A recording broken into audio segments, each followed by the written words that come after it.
We've been talking about the camel and how this animal is symbolic of those who can move through desert conditions, having what they need to survive and sustain, and even capable of carrying others through these types of circumstances. This is the metaphor, this is the symbol, this is what we look at when we research the camel to see its true meaning. So I like to look at things from the standpoint of, if you took all life and you just eliminated the physical, you would be left with information. You would be left with the spirit of that life, or the knowledge or logic of that life. So once you do that, you're able to see things quite differently. But today I wanted to talk about the camel in the scripture. There's a very popular scripture found both in the Bible and the Quran about the camel passing through the eye of a needle.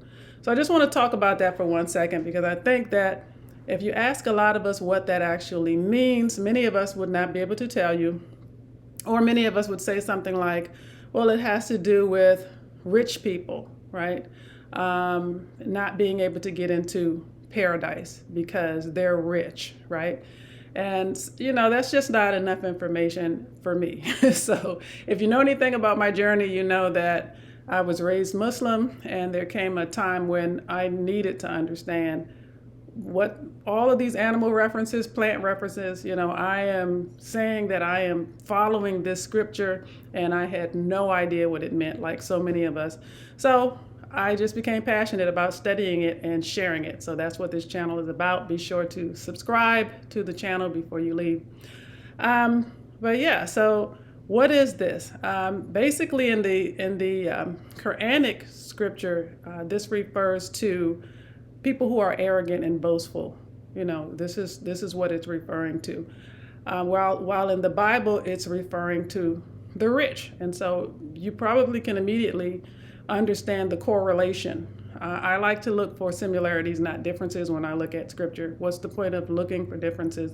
Similarities probably means it's true, especially if it's in all three scriptures. But yeah, so we see the correlation between being boastful and arrogant and being rich. They both make reference to the difficulties in terms of finding peace in their spiritual lives. So in the scripture, it'll use the word paradise. It uses the word paradise in both scriptures, actually. So they will not obtain paradise until the camel passes through the eye of the needle. When we say paradise, we should understand what that means in context. Okay, so paradise we know as a garden, something where things are growing, a place of peace, a place of prosperity, right? So you have the visual, which is typically a garden, and then when you take that visual away, you have peace. You have a feeling of peace. You have growth. You have a feeling of hope and a future. This is if you take out the physical aspects of it. So that's what you're trying to obtain. So what is it that if you are rich or arrogant, that you can't obtain that? Why wouldn't you be able to obtain that, right? And so that's where it starts talking about the camel passing through the eye of the needle. So one thing to know when you're studying scripture, you're studying a language that was brought to us centuries ago. So when you're reading English translations, you're not going to get enough of it to truly understand. So you have to learn how to read the most original texts that are available and those scholars that have studied those texts to understand what the context is. So that's what I'm giving you today. So in Arabic, the word camel is actually used several different ways. So there's not just one Arabic word being used for it. In this particular instance, the word jamalu is used, which is typically referring to beauty, right?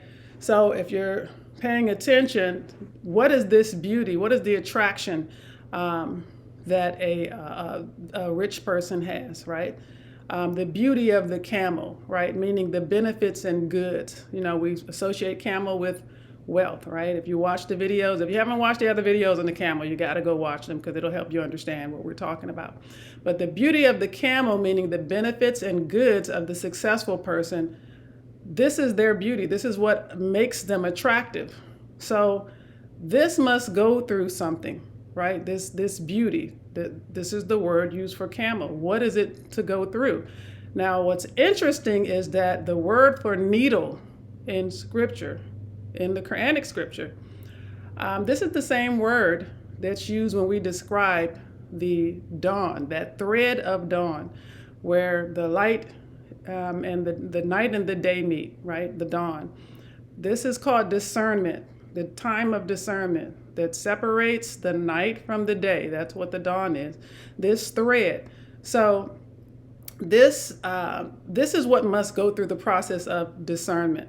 So the proper distribution and allocation of wealth, to be rich, to do the right thing, and how you're moving about based on the true reality, discernment. So not your own reality, right? So when you're talking about someone being rich, arrogant, and boastful, typically people that have great wealth, they're surrounded by other people. Their mind is constantly being fed.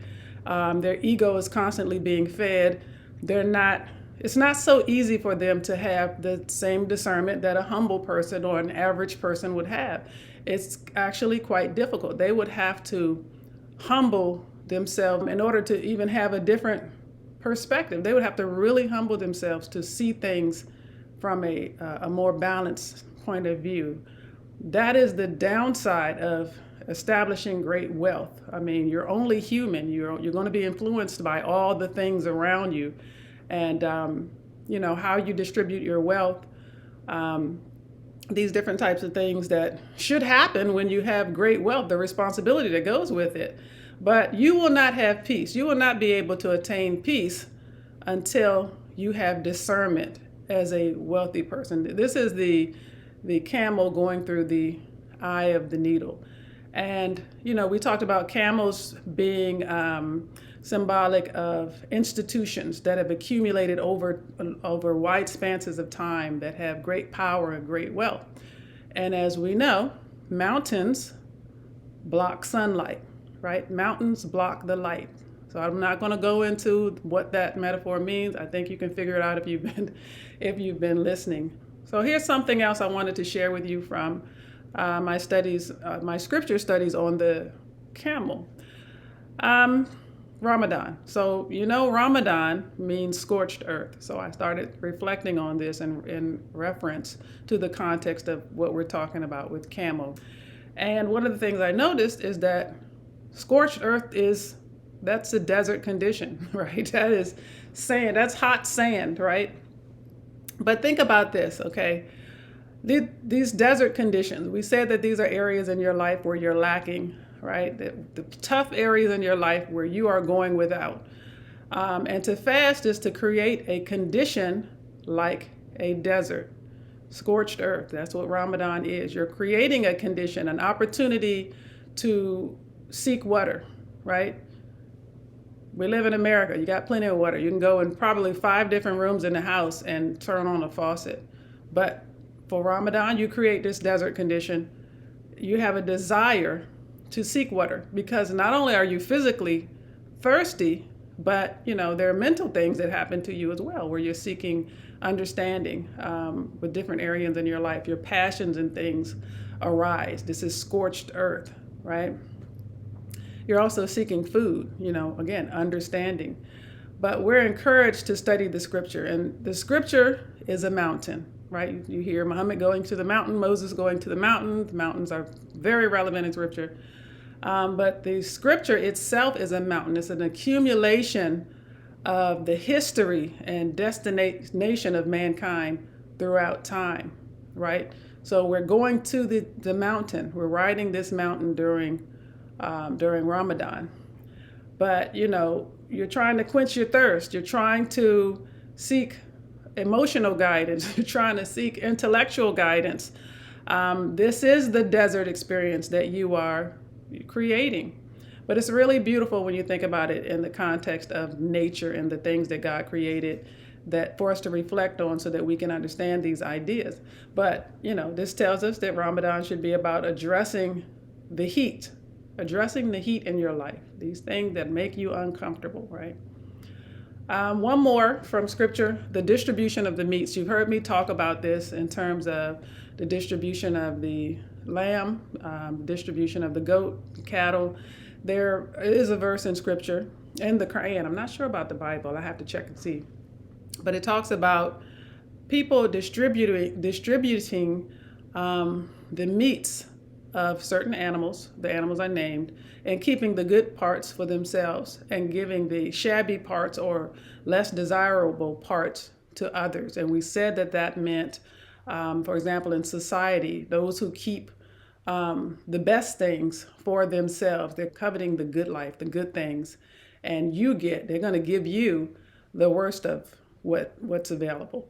So in terms of the camel, understanding that the camel represents these great establishments, great institutions, the establishment of family, the establishment of religion, establishment of business life that's able to move through these tough, heated conditions or desert conditions, giving provisions to anyone that is in its vicinity, being able to arrive at destinations where they can, drink water. In other words, have the ability to provide, have sustenance, distribute that sustenance. That is what businesses do. That's what institutions do. But not coveting these things for yourself and denying them to others. So you have businesses and corporations that will keep the job opportunities, will keep the great wealth that they acquire while their employees are struggling to survive in everyday life. And they've made mass amounts of money off of their employees working at little to nothing. That's pretty awful. You have religious institutions where you're giving up all of the money that you can give in charity, and they're keeping the majority of it for themselves while you're barely making it, and they're not redistributing those funds in order that, there is justice. Those are two examples. The person who is like the camel in their home, they have all the resources, right? They're the ones that are responsible for distribution. And they're out spending money on themselves. They look fantastic, but they're not paying child support or taking care of their children. They're doing very well, but their children are in public school when they can afford to put them into better school situations.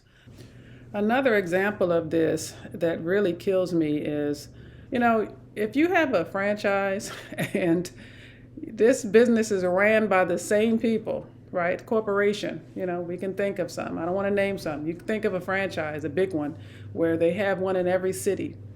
You can go to certain neighborhoods and that franchise looks fantastic. I mean, it's clean, customer service is unmatched. The food is just wonderful. Then you can go to a poor neighborhood that has the same franchise and the place looks awful. You don't even want to eat there, The food doesn't even look right. And you can tell that someone took the time to decide how they were going to distribute the better foods to this place over here, this store in this nice neighborhood. Someone took the time to pick out the best foods, the best fruits and vegetables and things for those particular franchises, send them there. And then someone decided, we're going to send the rest of this mess over to these less fortunate neighborhoods. There's something wrong with that. And that's a really good example of distributing the meat of the camel inappropriately. Okay, so I hope you're going to join me next time. The next video I'm going to be doing is going to be on the horse. And this one was a hard study. I mean, it's so huge in its meaning that I'm hoping that I can deliver what I have researched and been inspired to understand. So just stay tuned. Make sure you subscribe to this channel and share it with family and friends. This is just a different way of thinking, a different way of seeing things, having a more clear perspective, making yourself, giving yourself the opportunity to understand the universal reality of things. Okay. All right. I hope to see you soon. Peace.